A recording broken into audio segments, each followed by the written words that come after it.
In the early 19th century, Pellegrino Turri of Italy built an early version of the typewriter for a blind friend so that she may write to him legibly.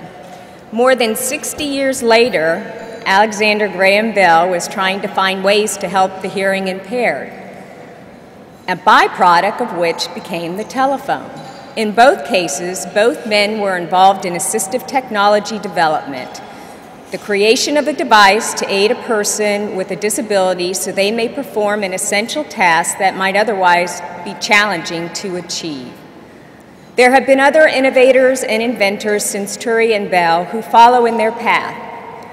I'd like to introduce to you one more of those innovators. Please welcome 2011 Paul Jean Hearne Award winner, Miss Catharine McNally.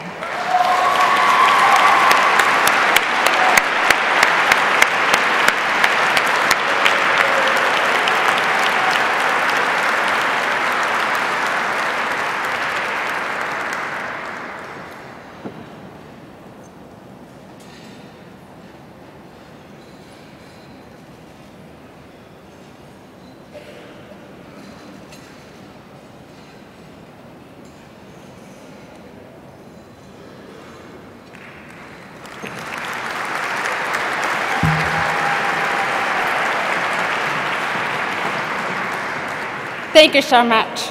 It is an honor, and I'm humbled tonight to be in the company of my fellow honorees and the impressive list of past Hearne laureates.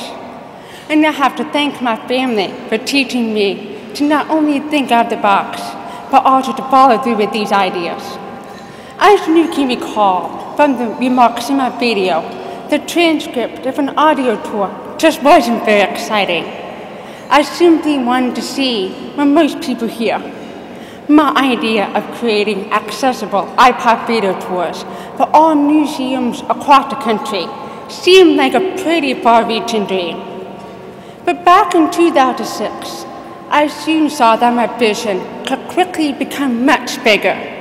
I started to think, what if the iPod somehow knew where you were?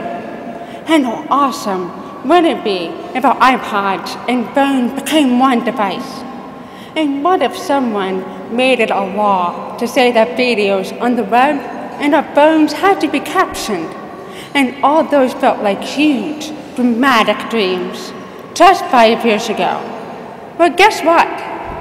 Every single one of those dreams came true. In 2007,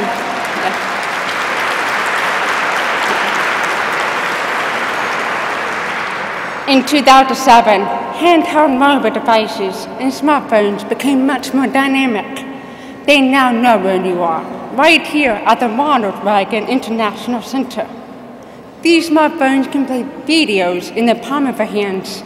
Perhaps you've even watched an episode of Glee on a phone on a commute home.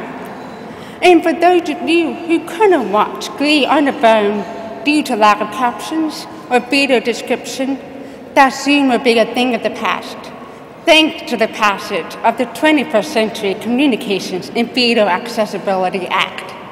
We all deserve a pat on the back.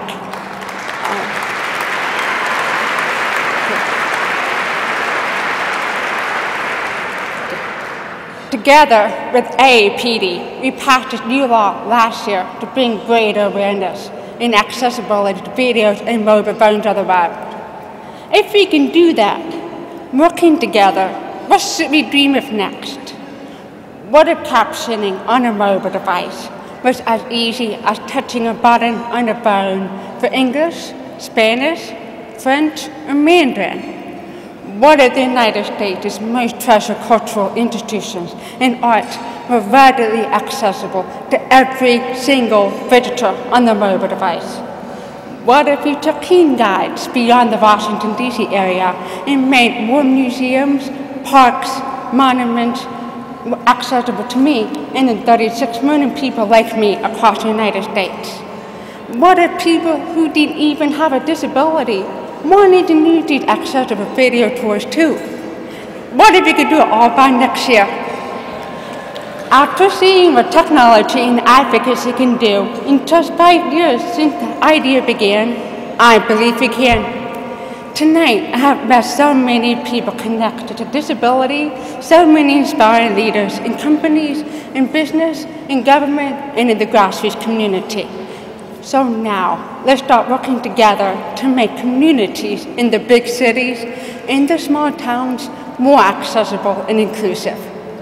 We can work together to allow everyone in our communities to see what most people hear and hear what most people see. I look forward to working with you all, and so thank you very much.